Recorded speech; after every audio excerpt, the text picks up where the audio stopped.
Hello everyone.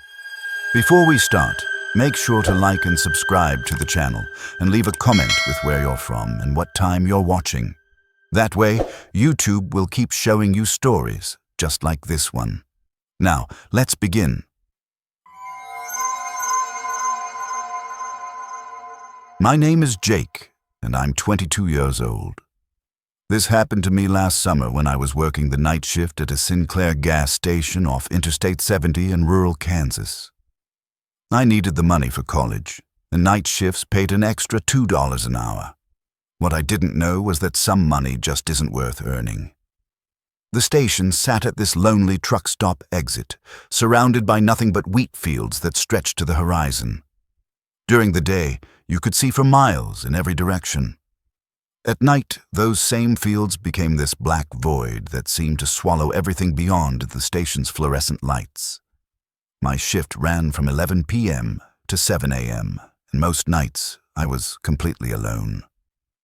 The routine was simple enough.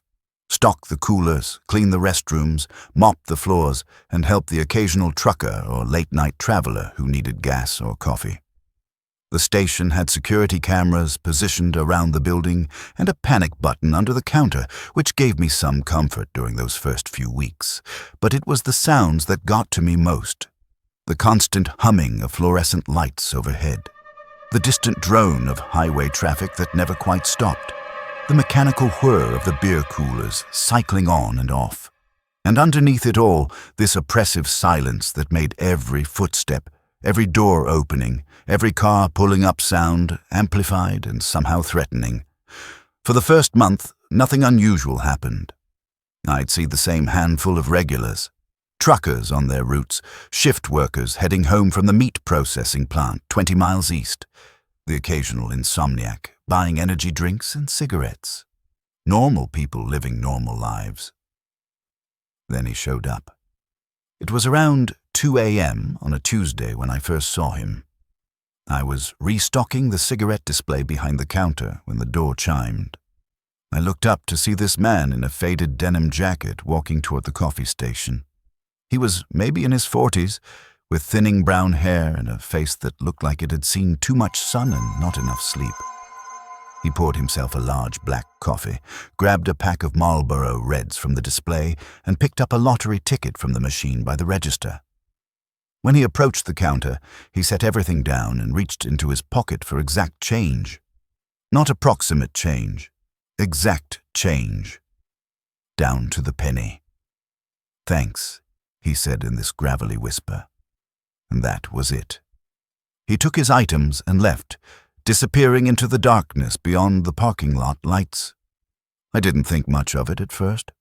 We had plenty of regulars who came in around the same time every night, but this guy started showing up every single night. Always around 2 a.m., always the same 3 items, always exact change, always that same whispered, "Thanks." After about a week, I started noticing things that bothered me. His hands were always dirty, with soil caked under his fingernails like he'd been digging in the ground. His boots left these, muddy prints on the floor even though we hadn't had rain in weeks. And he never actually consumed anything he bought. He'd set the coffee cup on the counter, tear open the cigarette pack, and just stare. At me, at the windows, at things I couldn't see.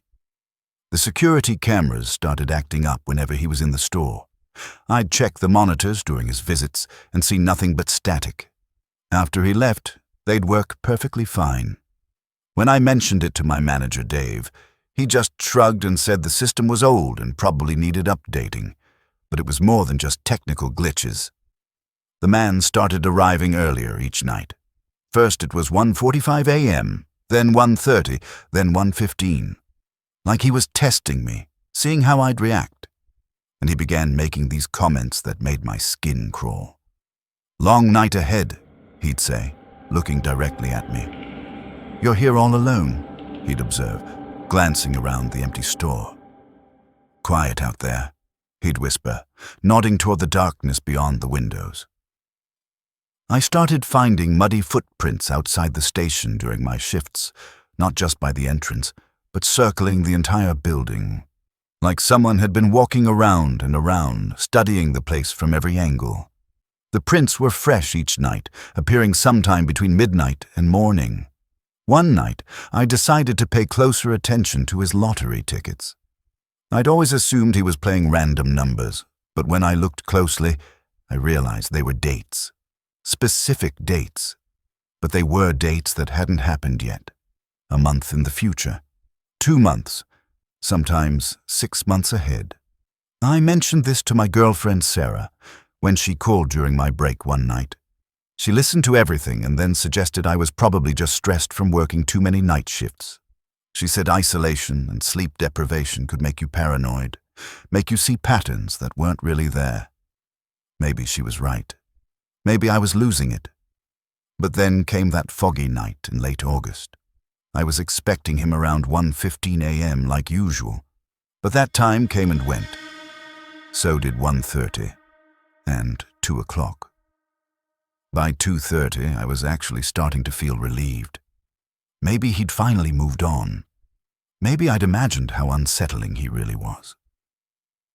That's when I noticed the handprints on the outside of the front windows.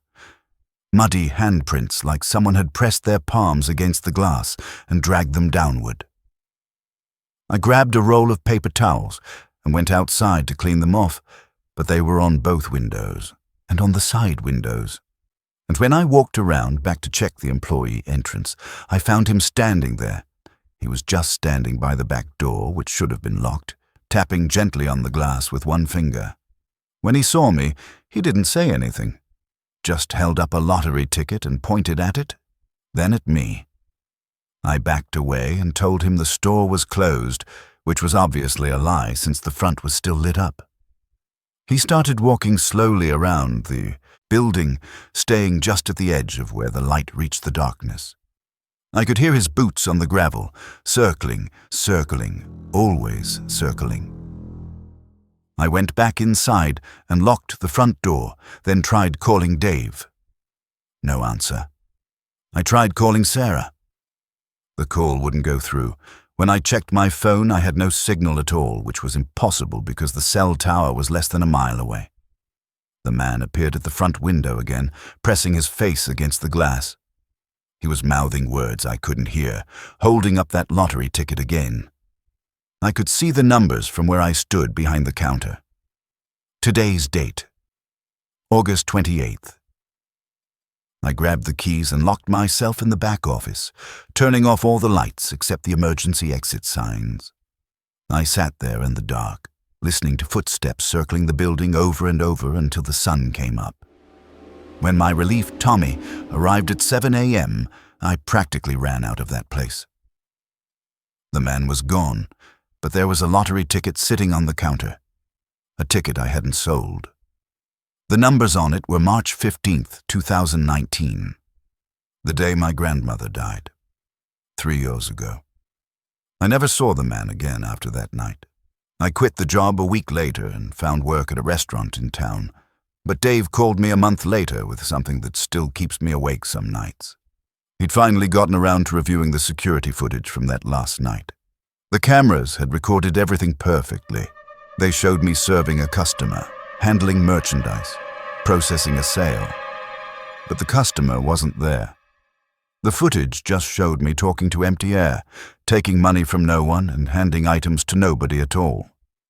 I still have that lottery ticket. I keep it in my wallet as a reminder that some things can't be explained and some jobs aren't worth the extra $2 an hour. If you're still listening, you probably enjoy stories like this. A like or a comment helps keep them alive. My name is Maria, and I'm 35 years old.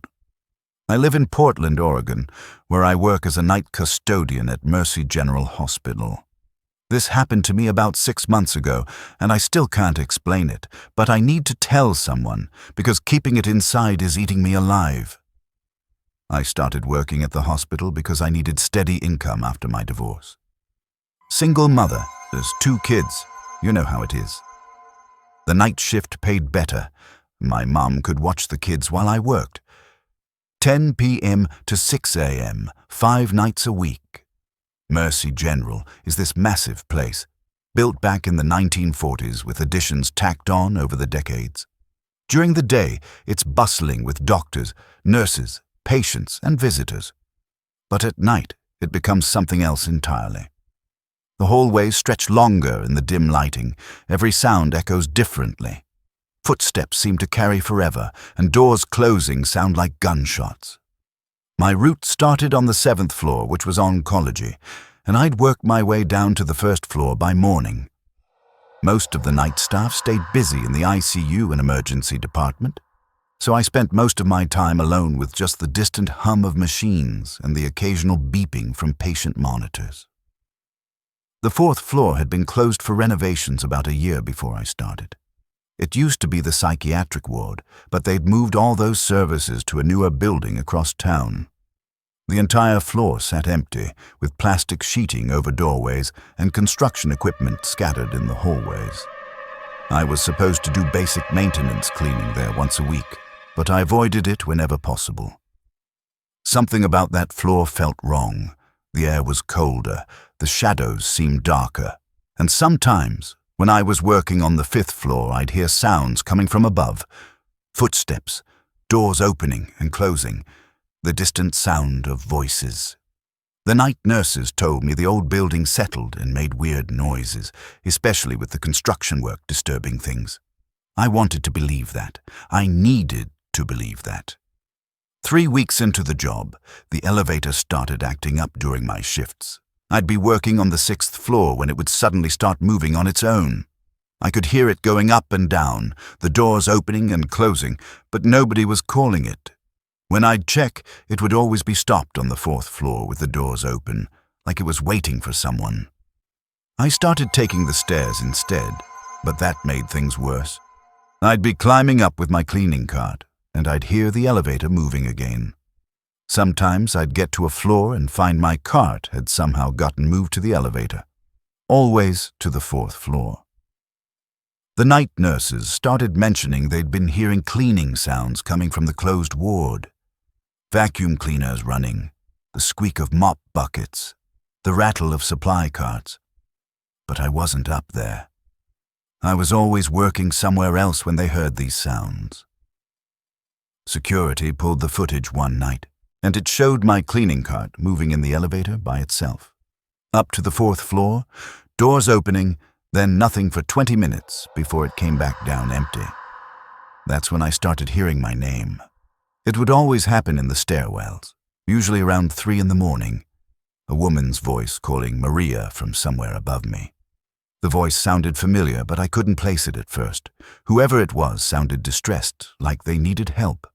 I tried to ignore it, but the voice became more persistent, more urgent.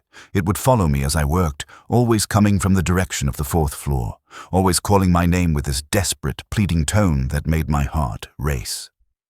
One night, I finally followed the voice.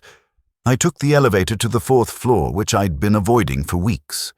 The doors opened to a hallway shrouded in plastic sheeting and construction dust. Emergency lighting cast everything in a sickly yellow glow.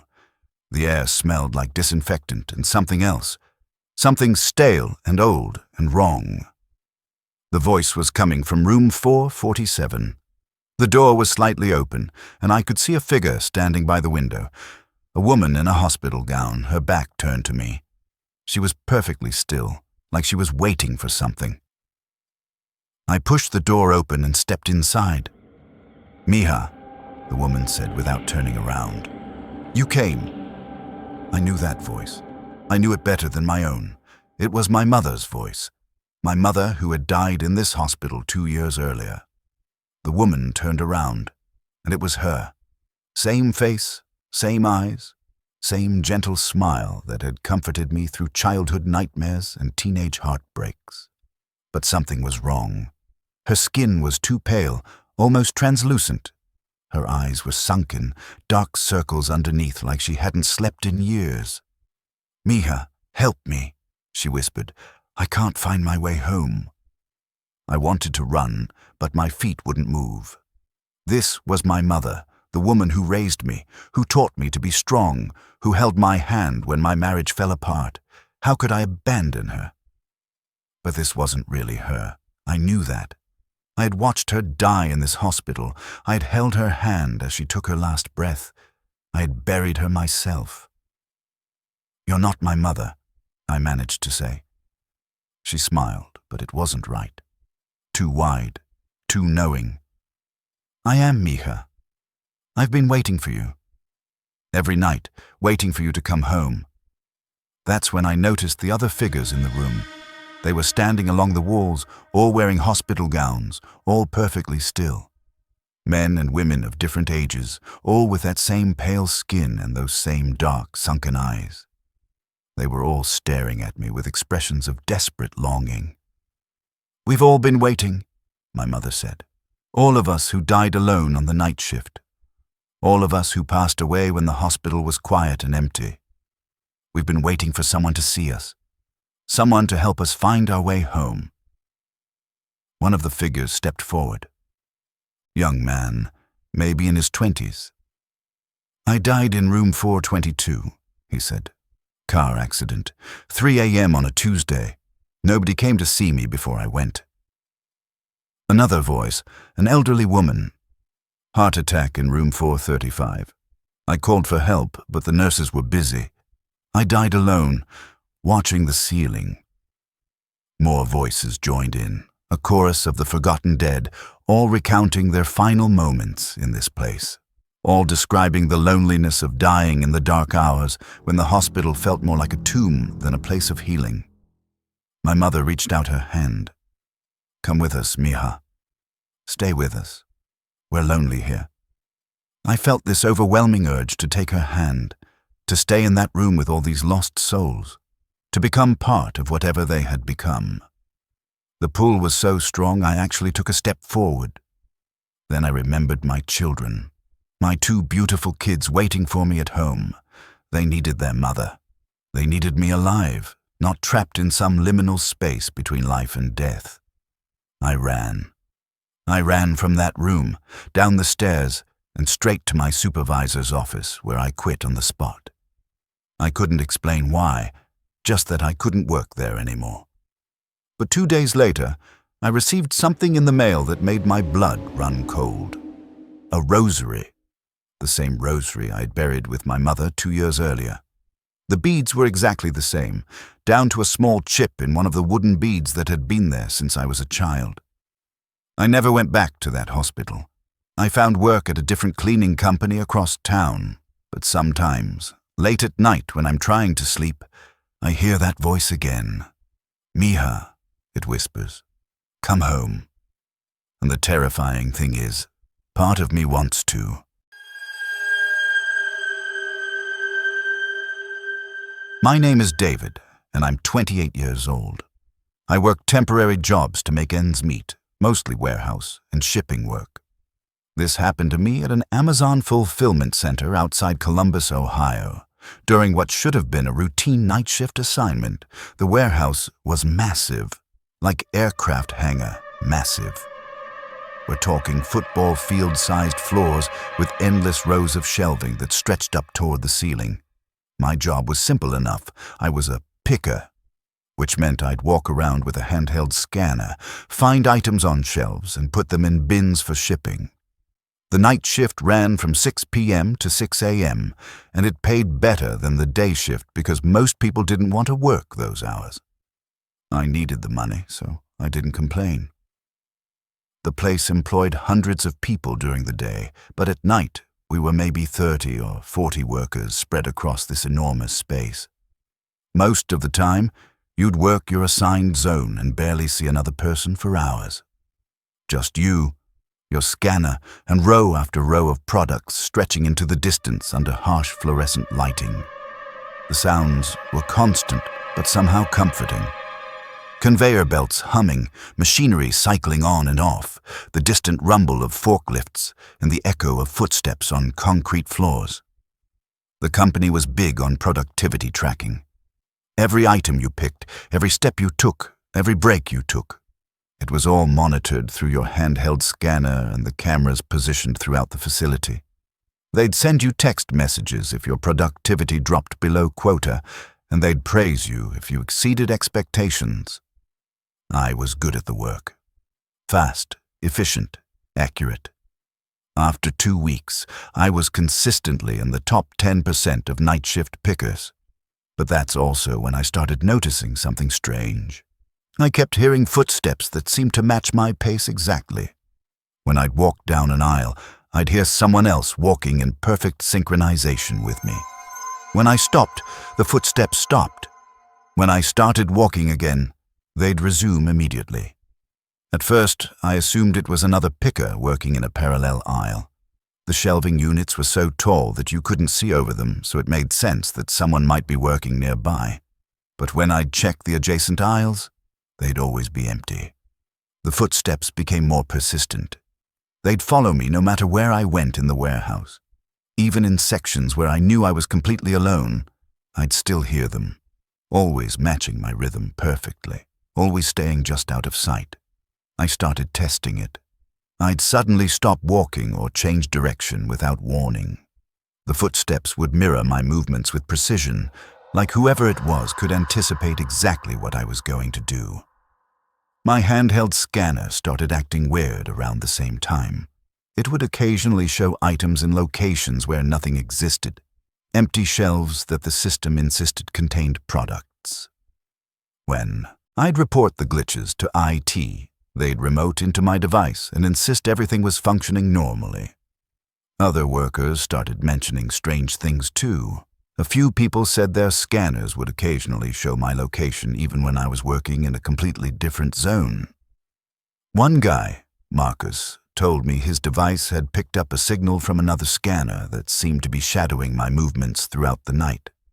That's when I discovered something that made my skin crawl. I was checking my productivity stats one night during break when I noticed something odd in the system. There was another employee listed as working the same shift, D. Mitchell. My full name is David Mitchell, but I'd never use D. Mitchell as a username or employee ID. This phantom employee's productivity stats were almost identical to mine, but with a 10-minute delay. Every item I picked would show up in D. Mitchell's stats exactly 10 minutes later. Every break I took, every movement through the warehouse, it was all being mirrored by someone who didn't exist. I asked my supervisor about it, but she couldn't find any employee named D. Mitchell in the system. She suggested it might be a database error and said she'd have IT look into it. But the mirroring continued and got worse. During my 3rd week, I started receiving text messages meant for D. Mitchell. Productivity updates, break reminders, even congratulations for exceeding quota. When I showed these messages to my supervisor, she looked confused and said the system showed no record of sending them. The footsteps became more aggressive. Instead of just matching my pace, they'd sometimes race ahead of me, like whoever it was trying to get to locations before I did. I'd arrive at a shelf to find items slightly out of place, as if someone had just been handling them. One night, during a particularly quiet shift, I decided I'd had enough. I was working in Zone G when I heard the footsteps again, perfectly synchronized with mine. But this time, I stopped walking and just listened. I could hear breathing that matched my own rhythm, in and out, like someone was standing just on the other side of the shelving unit, breathing at exactly the same rate as me. "I know you're here," I said out loud, feeling foolish but needing to break the tension. The breathing stopped. My scanner beeped with an incoming message, but I hadn't sent any message, and nobody else should have been able to contact my device directly. The message read, "I know you're here too." I felt ice water run down my spine.